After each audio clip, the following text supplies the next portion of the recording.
Hello दोस्तों, नमस्कार। स्वागत है आपका आपके अपने YouTube channel Gurukul academy Chhatarpur में। तो हमने क्लास 10th में चैप्टर फर्स्ट का जो वास्तविक संख्या है उसमें हमने बेसिक पढ़ लिया है, जिसमें हमने सभी संख्याओं के बारे में जाना है। आज हम इसी क्लास 10th का जो प्रश्नावली 1.1 है, इसमें हम कुछ सवालों को देखेंगे, उनको पढ़ेंगे और समझना है। ठीक है, तो पहला जो क्वेश्चन है हमारा कि निम्नलिखित संख्याओं को अभाज्य गुणनखंडों के गुणनफल के रूप में लिखिए। जैसे मान लो हमारे पास कोई भी संख्या दी गई है, ठीक है, अगर कोई भी नंबर दिया गया है उसको हमें कुछ नहीं करना है, केवल उसके गुणनखंड लिखना है, उसके फैक्टर लिखना है। वो कैसे लिखे जाते हैं तो देखते हैं हम। जैसे मान लो कोई नंबर हमारे पास है, पहले हम केवल एक क्वेश्चन लेके इसका बेसिक जानते हैं। जैसे मान लो 8 लिखा हुआ है हमारे पास, ठीक है। अब हमसे कहा गया है कि भैया इसके गुणनखंड लिखिए। ठीक है, क्या लिखना है? इसके गुणनखंड लिखना है, इसके फैक्टर लिखना है। तो हम इसके फैक्टर कैसे निकालेंगे? इसके फैक्टर हम इस तरीके से तोड़ेंगे। सबसे पहले हम इसको काय से डिवाइडेड करते हैं, काय से भाग देंगे 2 से। सबसे छोटा हमारा नंबर होता है 2, जिससे हम इसको भाग देते हैं। अगर इसको हमने 2 से भाग दिया तो ये कितने बार में जाएगा? 4 बार। 2 चौको 8। फिर 2 से किया तो 2 बार में, फिर 2 से किया तो 1 बार में। तो अगर हमसे कहा गया है कि इसके अभाज्य गुणनखंड लिखिए। अब देखो, सबसे पहले अभाज्य गुणनखंड, ये चीज बहुत कम पता होती है। ये जो हम इसके फैक्टर निकालते हैं, ये हमेशा क्या आते हैं? अभाज्य संख्याएं आती हैं। जैसे 2 है तो 2 क्या है? अभी हमने बताया था ना कि अभाज्य संख्या है 2, तो 2 एक अभाज्य संख्या है। अगर 2 के बाद ये 3 से कटता तो 3 भी अभाज्य संख्या होती। अगर 3 के बाद ये किससे कटता? 5 से। तो जिससे भी ये संख्याएं कटेंगी, ये जो फैक्टर आएंगे, ये सभी हमारी क्या होंगी? अभाज्य संख्याएं होंगी। तो हमें ये 8 के जो गुणनखंड लिख देने हैं, वो क्या लिख रहे हैं? 2 गुणे 2 गुणे 2। ठीक है, या तो हम इसी को लिख सकते हैं 2 की पावर 3। यही हमारा क्या हो जाएगा? आंसर हो जाएगा। ठीक है, अब ये हमें, जैसे इसमें हमारा पहला क्वेश्चन है 140, क्या दिया गया है? 140। 140 को अभाज्य गुणनखंड के रूप में व्यक्त कीजिए। तो 140, जिस प्रकार हमने इस 8 को तोड़ा है, उसी प्रकार हमें 140 को तोड़ना है। 140 के हम फैक्टर निकालेंगे। 2 से काटते हैं सबसे पहले, तो 2 से काटेंगे तो 2 सत्ते 14 और ये 0 का 0। फिर 2 से काटना है, 2 से तब तक काटना है जब तक इसमें ये 2 से भाग जाता रहे। इसके बाद अगर 2 से नहीं जा रहा है तो हम दूसरा नंबर लेते हैं। ठीक है, तो ये 2 से देंगे तो देखो 2 तिया 6, 1 बचा, 2 पंचे 10, यानी इसका आधा क्या हो जाएगा? 35 हो जाएगा। ठीक है ना। कई बच्चे कंफ्यूज रहते हैं कि क्या 2 के पहाड़े में 70 आता है? उन्हें बता दिया जाता है कि भैया 2 के पहाड़े में जो भी आ जाए वो 2 से कट जाता है। अब वो बेचारे परेशान हो जाते कि 70 तो 2 के पहाड़े में नहीं आता है, ये कौन सा नया पहाड़ा बन गया है ना। तो हमें पहाड़ा नहीं देखना है, हमें क्या देखना है? उसमें भाग देके देखना है कि भाग जा रहा है या नहीं जा रहा है। और अगर उसका भी हमें आसानी से पता करना है तो हम इकाई का अंक देखते हैं। और अगर हमारा इकाई अंक क्या होता है? 0, 2, 4, 6, 8। अगर इनमें से कोई भी नंबर हमारा इकाई के स्थान पर आता है, समझ जाना कि वो संख्या 2 से कट जाएगी। अब क्या बताइए, ये 2 से कट जाएगा? नहीं कटेगा।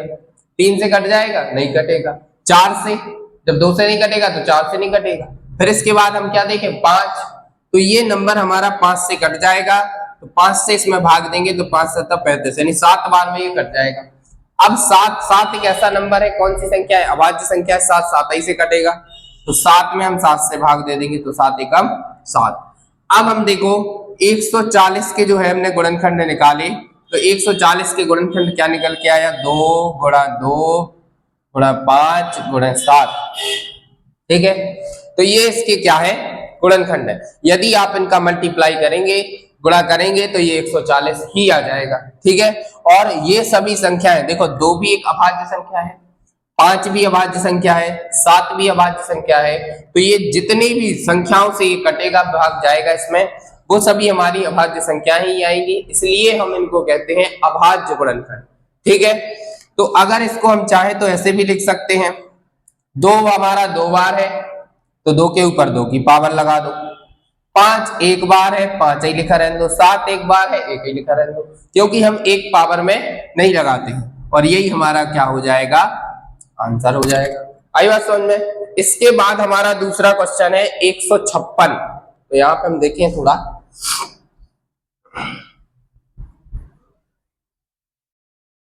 इसी में क्वेश्चन नंबर बी, 5 क्वेश्चन दिए गए हमें। दूसरा क्वेश्चन है हमारा 156। अब हमसे कहा गया है कि इसको भी अभाज्य गुणनखंड के रूप में व्यक्त कीजिए, इसको भी। और भैया इससे एक क्वेश्चन पेपर में 2 नंबर का आना ही आना है, इसलिए आप थोड़ा ध्यान से इसको पढ़ें।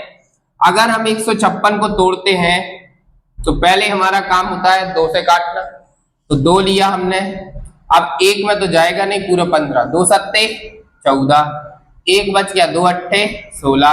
अब अगर ऐसे भाग देते नहीं बनता है तो देख लो, 156 लिखा है, 2 से भाग करना है, तो 2 का भाग तब तक देना है कि 15 से ज्यादा ना हो। तो हमें पता है कि 2 सत्ते 14 होता है। अब 14 आ गया, 14 15 आता है, यहाँ पे 15 में से 14 घटाओगे क्या बचेगा, 1 बचेगा। तो 1 हमारा इसके आगे जुड़ जाता है, तो ये क्या बन जाएगा, 16 बन जाएगा। तो 2 का फिर भाग दोगे तो 2 अट्ठे 16। तो इस तरीके से हमारा ये कट जाता है, ठीक है ना। अब हमें फिर से देखना है क्या ये 2 से कट रहा है। तो इकाई के स्थान पर 8 है, इसका मतलब है कि 2 से कट जाएगा। 2 तिया 6, फिर 1 बच गया, इधर आ जाएगा तो ये 18 बन जाएगा। तो 2 नाम 18। अब क्या ये 2 से कट रहा है, बताइए। इसके इकाई के स्थान पर 9 है, तो ये 2 से नहीं कटेगा। तो ये किससे कटेगा, ये 3 से कटेगा। 3 एकम 3, 3 त्रिका 9, तो ये हमारा 3 से कट जाएगा। अब अगर ये देखो अब किससे कट रहा है, क्या ये 3 से कट रहा है, नहीं कट रहा है। 4 से नहीं कट रहा है, 5 से नहीं कट रहा है। तो हमें पता है कि 13 एक अभाज्य संख्या है, और अभाज्य संख्या हमेशा किससे, खुद से ही कटती है। 13 किसी के पहाड़े में नहीं आएगा, 13 स्वतंत्र है, खुद के ही पहाड़े में आएगा। तो हम 13 ही से भाग देंगे, तो 13 एकम 13। तो इस तरीके से हमने 156 के क्या निकाल लिए, अभाज्य गुणनखंड। अब हम देखो लिखेंगे 2 गुणा 2 गुणा 3 गुणा 13, ठीक है। ये सभी संख्याएं कैसी दिख रही हैं, सभी अभाज्य हैं, इसलिए हम इसको क्या कहते हैं, अभाज्य गुणनखंड कहते हैं। अब जो हमारा 2 बार लिखा होगा, जैसे ये 2 बार लिखा है तो इसके ऊपर हम 2 की पावर लगा सकते हैं। 3 बार लिखा होता तो 3 पावर लगा देते। 3 एक ही बार है, 13 एक ही बार है, तो यही हमारा क्या हो जाएगा, आंसर हो जाएगा, ठीक है। तो इस तरीके से हमने क्या सीखा, अभाज्य गुणनखंड निकालना सीखा।